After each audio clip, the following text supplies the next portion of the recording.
2 সহস্রাধিক মানুষের তাজা প্রাণ আর অন্তত 1010 মানুষের অঙ্গহানির এক রক্তক্ষয়ী যুদ্ধ থেকে মাত্র মাস 3 দূরে দাঁড়িয়ে আজকের কথাগুলো বলছি।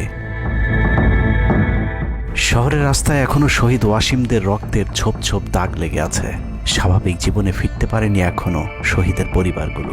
ইয়ামিনের মা হয়তো কাউকে পেলেই জানতে চাইছে আমার খোকার উপর কিসের এত রাগ ছিল ওদের। সে প্রশ্নের উত্তর হয়তো কেউ কোনোদিন দিতে পারবে না। বুকের ভেতর গুলি নিয়ে নিস্তেজ পড়ে থাকা শরীরটাকে ওরা যেভাবে কুকুরের মতো টেনে হিঁচড়ে খেয়েছে, সভ্য এই সমাজে সেই উত্তর কি আসলেই আছে? পুড়ে যাওয়া লাশগুলোর কথা মনে করে সারা জীবন হয়তো হৃদয়টা পুড়তে থাকবে হতভাগা সেই মায়েদের।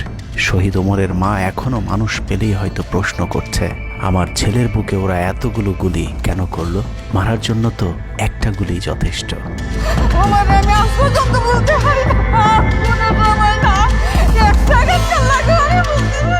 তৃষ্ণা পেলে মুগ্ধের মায়ের হয়তো কানে বেজে উঠবে, পানি লাগবে, পানি।